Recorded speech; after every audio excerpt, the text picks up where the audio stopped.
બ્રાહ્મણ ચંચુલાને કહે છે, તું શરણાગતિ ભાવ પ્રગટ કર. અને હે ચંચુલા, ભગવાન શિવની કથાને તું સાંભળ. શૃણુ સંભો કથા ચેતામ ભક્ત્યા પરમ પાવની. ભક્તિને આપવા વાળી ભગવાનની કથા છે, એને તું ભાવથી સાંભળ. હું બ્રાહ્મણ તને કહું છું, જો કેટલા વિશ્વાસથી ભરોસાથી આજે પવિત્ર બ્રાહ્મણ ચંચુલાને કહે છે, ભલે તે પાપ કર્યા છે, તે તારા પાપને પોકાર્યા છે, પણ હું તને એક બ્રાહ્મણ તરીકે કહું છું કે ધ્યાયત શિવ પદાંબજમ ચેતસામ નિર્મલન ભાઈ, તું નિર્મળ મનથી ભગવાન મહાદેવનું ચિંતન કર. થઈ ગયું એ થઈ ગયું, ભૂલ થઈ ગઈ એ થઈ ગઈ, પાપ થઈ ગયા એ થઈ ગયા, પણ હવે નિર્મળ મનથી તું ભગવાન મહાદેવના ચરણનું ચિંતન કર, એનું ધ્યાન કર. અને ભગવાનની કથા સાંભળતું એકેન જન્મના મુક્તિ સત્યમ સત્યમ વદામ્યહમ, તને બીજા જન્મ લેવાની જરૂર નહીં પડે. આ જન્મમાં તને મુક્તિની પ્રાપ્તિ થઈ જશે. જા, હું બ્રાહ્મણ કહું છું, આ જન્મમાં તને મુક્તિ મળશે. એકેન જન્મના મુક્તિ સત્યમ સત્યમ વદામ્યહમ. કેટલા ભરોસાથી પવિત્ર બ્રાહ્મણે વાત કરી, વિચાર કરો તમે. મહાદેવની કથા સાંભળ, નિર્મળ થઈ અને ભગવાનની કથાને સાંભળતો. અને પછી ચંચુલાએ જે પોતાના દિવ્ય વસ્ત્રો આભૂષણો હતા એનો ત્યાગ કર્યો બધાનો, અને આભૂષણની જગ્યાએ રુદ્રાક્ષની માળાઓ ધારણ કરી. ગળામાં સોનાના દાગીના હતા, એની જગ્યાએ રુદ્રાક્ષને ધારણ કર્યા છે. લલાટમાં ભસ્મનું ત્રિપુંડ લગાવે છે. આજે પોતાના વાળની જટા બનાવી, જટામાં પણ એ રુદ્રાક્ષને ધારણ કર્યા છે. વલકલ વસ્ત્રો ધારણ કર્યા એને. અને એક ચિત્તથી એ બ્રાહ્મણ દેવતા જે કથા કરે છે એને સાંભળે છે. એક તો તીર્થમાં છે એટલે તીર્થના જળમાં નિત્ય સ્નાન કરે છે. સ્નાત્વા તીર્થ જલે નિત્યમ જટા વલકલ ધારિણી. જટા બનાવી, વલકલ વસ્ત્રોને ધારણ કર્યા છે, ત્રિપુંડ લગાવ્યું છે. ભસ્મોદ્ધુલિત સર્વાંગી, આખા અંગમાં ભસ્મ લગાવી ત્રિપુંડ કર્યું.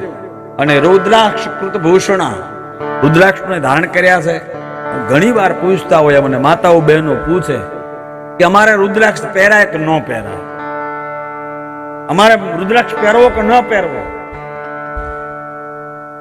આને ધારણ કર્યો કે ન કર્યો ચંચુલાએ?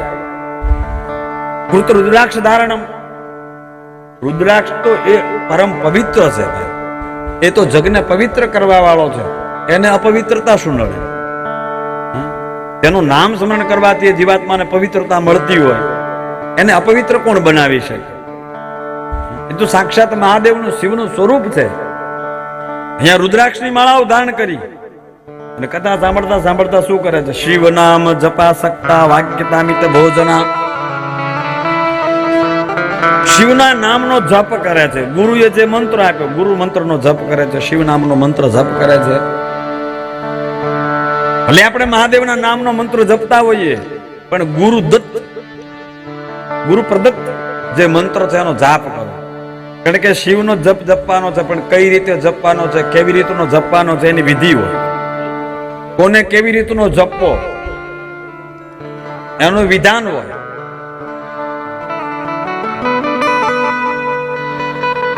વાગ્યતા, મૌન રાખે છે.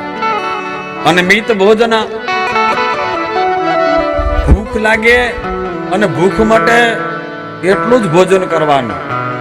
પછી અંતરમાં આળસ થાય, જમ્યા પછી પ્રમાદ થાય, એવું ભોજન કરતી નથી. કથામાં બેઠા હોય ને પછી કથામાં બેઠા બેઠા આમ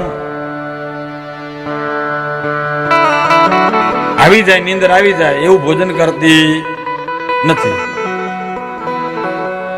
પણ ગુરુ ઉપદિષ્ટ માર્ગે, એને ગુરુએ આપેલા માર્ગ પ્રમાણે એ ભગવાનની કથા સાંભળે છે. સજ્જનો, સાંભળતા સાંભળતા સાંભળતા સમય નજીક આવી ગયો. એમ કહેવાય છે કે અંતકાળ જ્યારે નજીક આવ્યો ને, વિમાનમ ધૃતયા માયાંતમ પ્રેષિતમ ત્રિપુરાણીના. વિમાન લેવા માટે આવ્યું. ક્યાંથી આવ્યું? ભગવાન ત્રિપુરારી છે. એ ત્રિપુરારીના લોકમાંથી એને લેવા માટે વિમાન આવ્યું.